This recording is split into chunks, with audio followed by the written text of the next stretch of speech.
Motivational physics के 11th class इस class में आप सभी व्यूअर्स का पुनः स्वागत है। पिछले क्लास में हम लोग डायमेंशंस पढ़ रहे थे, प्रिंसिपल ऑफ होमोजेनिटी के विषय में पढ़े थे और उस पर बेस्ड बहुत सारे अच्छे प्रॉब्लम्स को मैंने बनवाया था जो कॉम्पिटिटिव एग्जामिनेशंस के लिए इम्पोर्टेंट है और 12th क्लास 11th क्लास के लिए भी। आज हम लोग उससे आगे बढ़ेंगे। डायमेंशनल इक्वेशन के क्या यूज है, उससे फिजिक्स में कहाँ कहाँ हमें लाभ मिलता है, आज हम लोग उसको देखेंगे। Uses of dimensional equation. Uses of dimensional equation.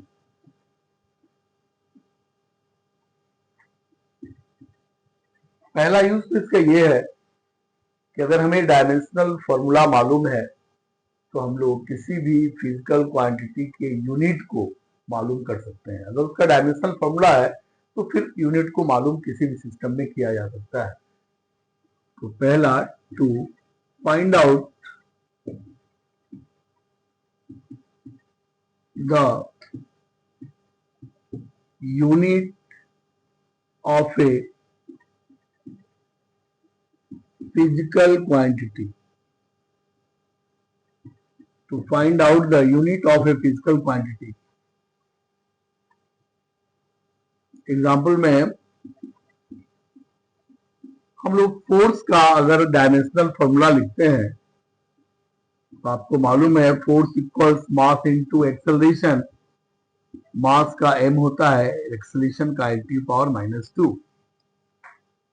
तो फोर्स का डायमेंशनल फॉर्मूला हो गया mL/⁻²। तो इसके हेल्प से हम इसका यूनिट्स मालूम कर सकते हैं। जैसे अगर हम एसआई सिस्टम में मालूम करना चाहें तो mL/⁻², तो मास के लिए हम लिखेंगे किलोग्राम, लेंथ डिस्टेंस के लिए लिखेंगे मीटर, समय के लिए लिखेंगे सेकेंड और ये पावर-2। तो कितना आसानी से हम लोग डायमेंशनल फॉर्मूला के मालूम रहने से यूनिट्स को मालूम कर सकते हैं। और इस तरह से एक रिलेशन यहाँ पर मालूम होना चाहिए कि 1 kilogram metre per second square equals 1 newton. This is equal to 1 newton, जिसको सिंबॉलिकली कैपिटल N से लिख सकते हैं। क्योंकि पिछले क्लास में बताए थे कि अगर किसी साइंटिस्ट के नाम पर कोई यूनिट है तो उसको स्मॉल लेटर से स्टार्ट करना है। सिंबल में कैपिटल लेटर का इस्तेमाल कर सकते हैं, लेकिन लिखने में नहीं। अगर आप कैपिटल लेटर से इस्तेमाल करेंगे तो ये नेम हो जाएगा, नेम ऑफ द साइंटिस्ट, जो गलत है। तो 1 kilogram metre per second square equals 1 Newton, आपको याद रहना चाहिए। दूसरा, अगर हम इसी को सीजीएस सिस्टम में मालूम करें, सीजीएस सिस्टम में, तो सीजीएस सिस्टम में क्या हो जाएगा, मास के लिए लिखेंगे ग्राम, लेंथ के लिए लिखेंगे सेंटीमीटर, समय के लिए सेकेंड पर पावर-2। तो फिर इसी तरह से mL/⁻² मालूम है तो उसके वजह से हम मालूम कर सकते हैं सीजीएस सिस्टम में मास होता है ग्राम में, लेंथ होता है सेंटीमीटर में और टाइम सेकेंड में होता है। तो ग्राम सेंटीमीटर पर सेकेंड स्क्वायर।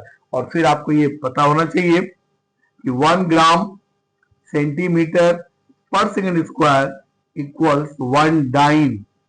ये सीजीएस सिस्टम में इसकी इकाई होती है 1 डाइन, यानी 1 ग्राम सेंटीमीटर पर सेकेंड स्क्वायर इक्वल्स 1 डाइन। तो इस तरह से डायमेंशनल फॉर्मूला मालूम रहने पर हम लोग यूनिट को बहुत आसानी से किसी भी सिस्टम में हम लोग पता कर सकते हैं। अब इसे दूसरा एग्जांपल लें हम लोग। सपोज कीजिए वर्क का जानते हैं आप, force into displacement F into S. F is the force का डायमेंशनल फॉर्मूला मालूम है mL/⁻²। टाइम के लिए हो जाएगा, डिस्टेंस के लिए हो जाएगा L, और इस तरह से हो जाएगा mL²T⁻²। ये स्क्वायर ब्रैकेट में लिखना इसलिए जरूरी है कि इसके बाद हम लोगों को MLT या फंडामेंटल यूनिट्स के फॉर्म में लिखना है, लेकिन इसको स्क्वायर ब्रैकेट में लिखना जरूरी नहीं है। स्क्वायर ब्रैकेट का मतलब हुआ कि इसके अंदर अगर कोई भी न्यूमेरिकल वैल्यू है तो उसका मतलब नहीं है, सिर्फ हम फिजिकल क्वांटिटी की बात यहाँ पर करेंगे। अब देखिए फिर पहले की तरफ, एसआई सिस्टम में अगर हम लिखना चाहें तो मास के लिए लिखेंगे किलोग्राम, लेंथ डिस्टेंस के लिए मीटर, स्क्वायर, सेकेंड पर पावर-2। जिस तरह से लिखा हुआ है उसी ढंग से हम लोग इसको लिख सकते हैं। और फिर आपको पता होना चाहिए कि 1 kilogram metre square second power -2 equals 1 joule. This is 1 joule, J symbol J, यानी 1 kilogram metre square second to the power -2 equals 1 joule. फिर इसको अगर हम सीजीएस सिस्टम में लिखना चाहें तो gram centimetre square second to the power -2, और फिर हम लोग ये भी याद रखेंगे कि 1 ग्राम centimetre square second power -2 equals 1 अर्ग, ERG अर्ग। तो कहने का मतलब ये हुआ कि अगर डायमेंशनल फॉर्मूला मुझे मालूम है तो उसकी मदद से हम किसी भी सिस्टम में, सिस्टम ऑफ यूनिट में हम उसके यूनिट को लिख सकते हैं बहुत आसानी से। सीजीएस सिस्टम में सेंटीमीटर ग्राम सेकेंड होता है, यानी मास ग्राम में, लेंथ सेंटीमीटर में, टाइम सेकेंड में। एसआई सिस्टम में आप जानते ही हैं किलोग्राम मीटर सेकेंड। तो इस तरह से लिखा जा सकता है। तो ये पहला यूज हुआ कि डायमेंशनल फॉर्मूला की हेल्प से हम किसी फिजिकल क्वांटिटी के यूनिट को मालूम कर सकते हैं। अब इसका दूसरा यूज है कि अगर कोई यूनिट किसी एक सिस्टम में है तो उसको दूसरे सिस्टम में कन्वर्ट किया जा सकता है, यानी to convert the unit, to convert the unit from one system to another, to convert the unit from one system to another, एक यूनिट को एक सिस्टम से दूसरे सिस्टम में बदला जा सकता है डायमेंशनल फॉर्मूला की मदद से, डायमेंशंस की मदद से। कैसे बदलेंगे हम लोग इसको देखें। जैसे क्वेश्चन है आपका कि 1 newton equals how much dyne. अभी हम लोगों ने पढ़ा है कि newton is the unit of force in SI system, dyne is also the unit of force but in CGS system, यानी हमको एसआई को सीजीएस में कन्वर्ट करना है। डाइन से न्यूटन भी बदला जा सकता है। तो इस तरह से हम लोग यहाँ पर, और हम लोग फॉर्मूला जानते हैं, वी हैव, आपको लास्ट टाइम बताए थे, number into unit equals number into unit, यानी ये दोनों का प्रोडक्ट, नंबर और यूनिट का प्रोडक्ट कांस्टेंट होता है। यूनिट अगर बड़ा होगा तो नंबर उसका छोटा हो जाएगा, यूनिट अगर छोटा है तो नंबर बड़ा हो जाएगा। आप जानते हैं 1 किलोग्राम इक्वल्स 1000 ग्राम। किलोग्राम बड़ी इकाई है तो इधर 1 है, और ग्राम छोटी इकाई है तो वहां पर 1000 हो गया। मतलब इस तरह से बदला जा सकता है। तो N1 U1 equals N2 U2। आपको पता है यूनिट कहां से मिलता है, डायमेंशनल फॉर्मूला से, अभी आप पढ़े थे। यानी ये जो यूनिट है इसकी जगह हम डायमेंशनल फॉर्मूला लिखेंगे, और किसका लिखेंगे, जिसको कन्वर्ट करना है। तो न्यूटन और डाइन दोनों फोर्स को रिप्रेजेंट करता है, तो फोर्स का डायमेंशनल फॉर्मूला हम लोग लिखेंगे यहाँ पर ML T पर पावर -2, और यहाँ पर भी लिखेंगे हम लोग N2 ML T पर पावर -2। N1 का वैल्यू 1 दिया हुआ है, MLT तो हम लोग यूनिट के हिसाब से लिखेंगे, सिस्टम के हिसाब से लिखेंगे। N2 का वैल्यू हम लोग को मालूम करना है, इसलिए अगर हम यहाँ पर N2 का वैल्यू लिखें तो N1 इंटू ये हो जाएगा, इसको दोनों चूंकि ये एसआई में है, सीजीएस में है, तो यहाँ पर किलोग्राम होगा, मीटर होगा, सेकेंड होगा, यहाँ पर ग्राम होगा, सेंटीमीटर सेकेंड होगा। तो दोनों को अलग करने के लिए यहाँ पर 1 1 1 और यहाँ पर 2 2 2 का इस्तेमाल हम लोग कर सकते हैं, क्योंकि दोनों एक नहीं है, दोनों अलग अलग है। तो यहाँ पर हम लिखेंगे M1 डिवाइडेड बाई M2, फिर लिखेंगे हम लोग L1 डिवाइडेड बाई L2, और यहाँ पर लिखेंगे T1 divided by T2 to the power -2। हम लोग को पता है कि ये मास जो है ऊपर M1 L1 T1 ये एसआई सिस्टम को रिप्रेजेंट कर रहा है, इसलिए यहाँ पर मास किलोग्राम में होगा, यहाँ पर लेंथ मीटर में होगा, और टाइम सेकेंड में होगा। तो हम लोग यहाँ पर लिखेंगे N1 N2 इक्वल्स N1 का वैल्यू यहाँ पर, पहले तो N1 रहने दीजिए, अभी बाद में इसको 1 पुट कर देंगे, और M1 1 किलोग्राम, M2 सीजीएस है तो 1 ग्राम, लेंथ एसआई में 1 मीटर, नीचे सीजीएस है तो 1 सेंटीमीटर, और उसी तरह से यहाँ पर 1 second, divided by 1 second to the power -2। अब हम इसको वैल्यू पुट करेंगे। N1 का वैल्यू यहाँ पर 1 दिया हुआ है, किलोग्राम को ग्राम में बदलेंगे तो 1000 ग्राम, नीचे हो जाएगा 1 gram, 1 metre equals 100 centimetre divided by 1 centimetre, और ये दोनों कैंसिल आउट हो जाएगा। ये इससे कैंसिल आउट हुआ, किससे कैंसिल आउट हुआ, तो 1 इंटू 1 पर 5 जीरो, 3 to 5, इसका मतलब इसको हम लोग 10 to the power 5 लिख सकते हैं। तो N2 का वैल्यू हम लोगों ने 10 to the power 5 निकाला, इसका मतलब ये हुआ कि 1 newton equals 10 to the power 5 dyne. यह बहुत ही इंपॉर्टेंट रिलेशन है, 11th क्लास में ऑब्जेक्टिव क्वेश्चन वगैरह के रूप में आता है, और आगे इसका हम लोग यूज करेंगे कॉम्पिटिटिव एग्जामिनेशंस के लिए। तो 1 newton equals 10 to the power 5 dyne, तो 1 dyne equals 10 to the power -5 newton, उसको भी बनाया जा सकता है। तो देखिए पहले तो हम लोग देखिए क्वेश्चन क्या लिखा हुआ है, और पहले देखिए किस फिजिकल क्वांटिटी को रिप्रेजेंट करता है, उसका हम यूनिट की जगह हम डायमेंशनल फॉर्मूला लिखे, क्योंकि अभी पढ़े थे हम लोग कि यूनिट की जानकारी हमको डायमेंशनल फॉर्मूला से मिलता है, और कि दोनों सिस्टम अलग है, मास लेंथ टाइम दोनों में अलग अलग है, इसलिए यहाँ पर M1 और M2 L2 इस तरह की बात लिखी हम लोग। फिर चूंकि हमको N2 का वैल्यू निकालना है तो इतना बटा इतना हम लोग कर सकते हैं, फिर समूह का वैल्यू लिख दिए, एसआई सिस्टम में किलोग्राम, और यहाँ ग्राम, यहाँ मीटर, यहाँ सेंटीमीटर, सेकेंड, ये कैंसिल आउट हो गया, और इस तरह से कैलकुलेट करके 10 to the power 5 हम लोगों ने कैलकुलेट किया, और इसमें कहीं कोई दिक्कत नहीं है। एक दूसरा एग्जाम्पल देखिए और भी क्लियर हो जाएगा।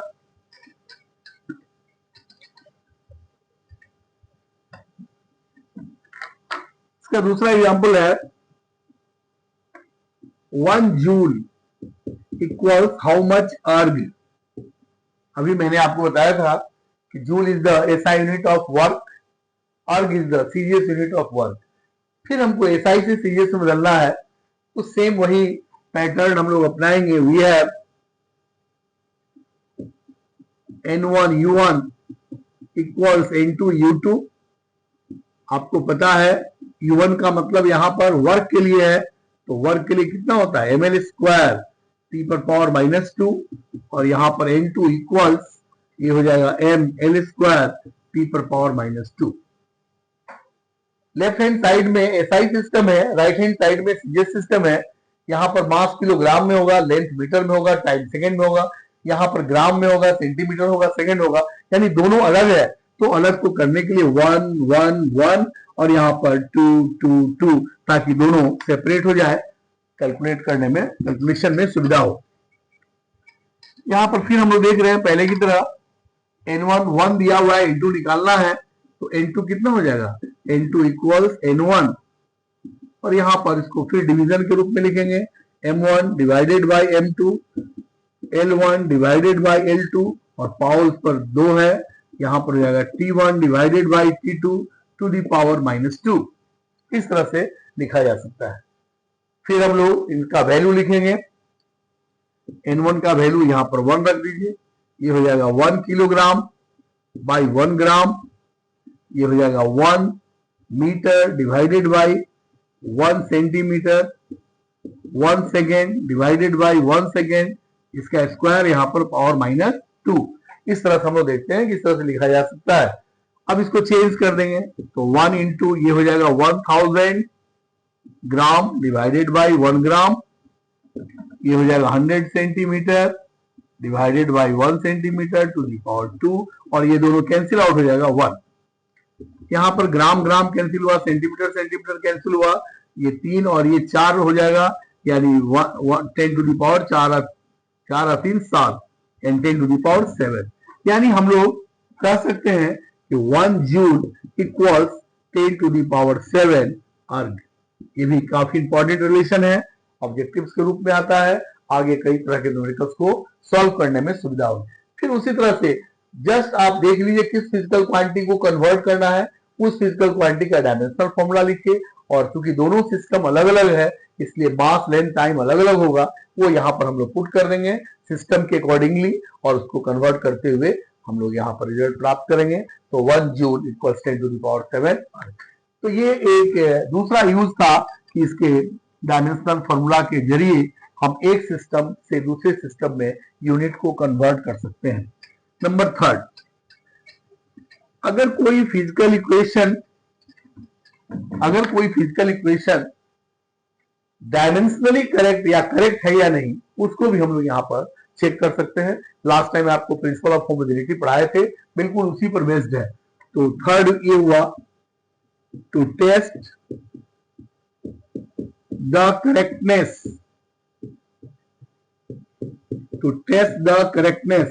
करेक्टनेस बगल में आप लिख दीजिए डायमेंशनली, क्योंकि करेक्टनेस हम लोग एक्चुअली वो करेक्ट है या नहीं ये हम लोग नहीं पता कर सकते हैं, लेकिन डायमेंशनली करेक्ट है या नहीं ये हम लोग पता कर सकते हैं। क्यों ऐसा पता चलेगा आपको? To test the correctness dimensionally of the physical equation,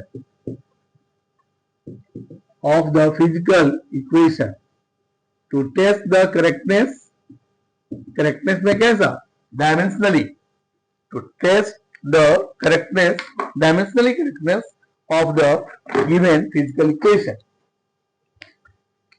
बहुत आसान है, प्रिंसिपल ऑफ होमोजेनिटी यहां अप्लाई करेंगे हम लोग। जैसे एग्जांपल में पहला मानते हैं फॉर्मूला लिखे हम लोग, V equals U plus AT। आपको मालूम है V यहां पर है फाइनल वेलोसिटी, आपको मालूम है U यहां पर है इनिशियल वेलोसिटी, शुरू का वेलोसिटी, आपको मालूम है A एक्सेलरेशन और T टाइम। ये ऑलरेडी हम लोग पढ़ चुके हैं, जानते हैं। अगर ये इक्वेशन डायमेंशनली सही है तो इसका मतलब है, क्योंकि हम लोग पढ़ चुके हैं प्रिंसिपल ऑफ होमोजेनिटी में कि सेम डायमेंशन वाले फिजिकल क्वांटिटी को ही हम लोग सब्ट्रैक्ट कर सकते हैं या ऐड कर सकते हैं या इक्वेट कर सकते हैं। तो कहने का मतलब हुआ कि जो डायमेंशन इसका होगा वही डायमेंशन इसका होगा, वही डायमेंशन A इंटू टी का होगा। अगर तीनों आपस में बराबर है तब हम कहेंगे कि यह इक्वेशन जो है डायमेंशनली करेक्ट है। तो यहां पर देखते हैं हम लोग, we have dimension of V, ये फाइनल वेलोसिटी हो, आपको पता है वेलोसिटी का डायमेंशन LT पावर -1, वो चाहे फाइनल हो या इनिशियल हो या एवरेज हो, उससे कोई मतलब नहीं है। किसी तरह का वेलोसिटी अगर है तो उसका डायमेंशनल फॉर्मूला सेम होगा, यानी V का डायमेंशनल फॉर्मूला, U का डायमेंशनल फॉर्मूला ये बिल्कुल LT पावर -1 होगा। एंड A इंटू टी का डायमेंशनल फॉर्मूला, A एक्सेलरेशन है, LT पावर -2 टाइम का T हो जाएगा, ये दोनों सब्ट्रैक्ट हो जाएगा, LT पावर -1। तो क्या हम लोग देखते हैं कि इसका डायमेंशन, इसका डायमेंशन, इसका डायमेंशनल तीनों सही है, तो लिखेंगे hence the given equation is dimensionally correct, dimensionally correct. हमने डायमेंशनली क्यों लिखा? इसलिए लिखा कि अगर यहां पर मान लेते हैं कि 280 रहता तो चूंकि 2 का कोई डायमेंशन नहीं होगा तो फिर हमको यही आता, तो इक्वेशन लेकिन गलत हो जाएगा। तो कहने का मतलब है कि जो इक्वेशन फिजिकल इक्वेशन दिया हुआ है उसके डायमेंशनल करेक्टनेस को हम दिखा सकते हैं, लेकिन वो इक्वेशन गलत है या सही है वो आप यहां चेक नहीं कर सकते हैं, वो डायमेंशनल फॉर्मूला के अंतर्गत नहीं आता है। दूसरा एग्जांपल देखिए और क्लियर हो जाएगा। Number 2, S equals UT plus half AT square. आप जानते हैं S का मतलब डिस्टेंस है, U फिर वही इनिशियल वेलोसिटी, T टाइम और A एक्सेलरेशन। तो फिर हम लोग देखते हैं कि इसका डायमेंशन, इसका डायमेंशन और इसका डायमेंशन तीनों अगर बराबर है तब ये इक्वेशन डायमेंशनली करेक्ट होगा, अदरवाइज ये गलत हो जाएगा। तो पहले देखें, हम लोग चेक करके देखें कि बराबर है कि नहीं। वी हैव एस डिस्टेंस है, इसलिए इसका डायमेंशनल फॉर्मूला हो जाएगा L. u into T, u velocity है, टेन टी पावर -1 टाइम का t, ये दोनों कैंसिल आउट हो जाएगा और कितना बचेगा l। Half a t square, half का तो डायमेंशन होगा नहीं, a का हो जाएगा एल टी पावर -2 और फिर T square, again it is l। तो कहने का मतलब है कि हर टर्म्स का डायमेंशन बराबर है, that is dimension of s equals dimension of ut equals dimension of half a t square. तो आप ये कह सकते हैं कि according to principle of homogeneity the given equation is dimensionally correct. Hence according to the principle of homogeneity, the given equation is dimensionally correct। Dimensionally लिखना मस्त है, डायमेंशनली करेक्ट। अब देखिए ये इक्वेशन हम लोग जानते हैं, s equal to u t plus half a t square. अगर यहां पर हाफ की जगह कुछ भी रहता तो भी सही होता। तो इससे ये कंक्लूड करते हैं हम लोग यहाँ पर कि कोई भी इक्वेशन अगर डायमेंशनली सही है तो गलत भी हो सकता है, क्योंकि अगर हाफ की जगह कुछ भी लिखिएगा तो इक्वेशन गलत हो जाएगा। तो डायमेंशनली अगर सही है तो गलत हो सकता है, लेकिन अगर कोई इक्वेशन डायमेंशनली रॉन्ग है तो उसको सही होने का सवाल ही नहीं है, सही नहीं हो सकता है। तो लिखिए, इसको नोट में लिखिए।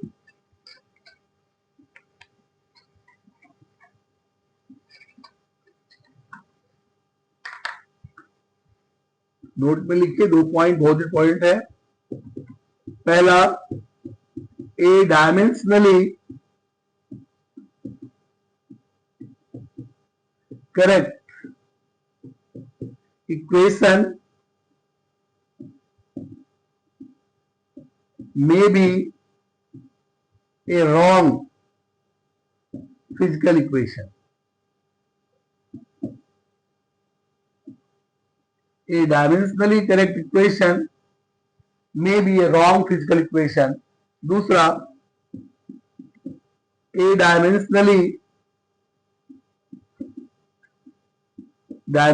wrong equation is a wrong equation, physical equation।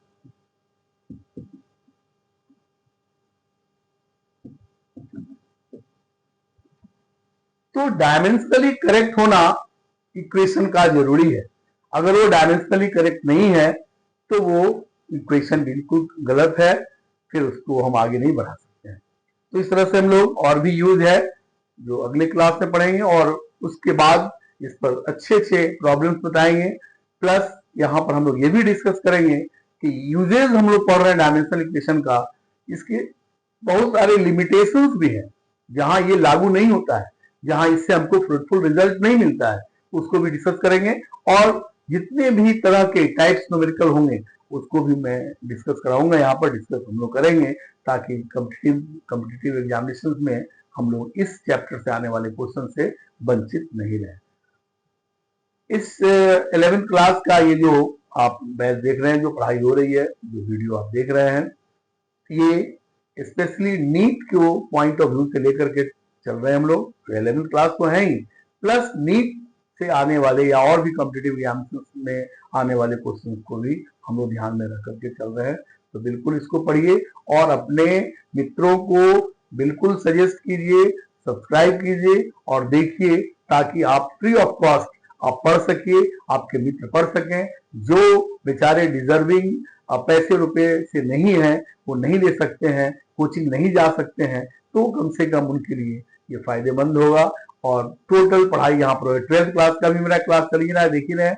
तो 12th क्लास और 11th class with competitive problem solve करते हुए फ्री ऑफ कॉस्ट आप पढ़ सकते हैं, किसी तरह की कोई दिक्कत नहीं है। जैसे इसे अपलोड होता है उसको आप पढ़िए और देखिए, लेकिन अपने ज्यादा से ज्यादा अपने मित्रों को इसको बताइए ताकि वो घर बैठे पढ़ सकें, किसी तरह के प्रॉब्लम्स में नहीं पड़े पैसे रुपए के, और कहीं कोचिंग सब में जाने की जरूरत नहीं। धन्यवाद।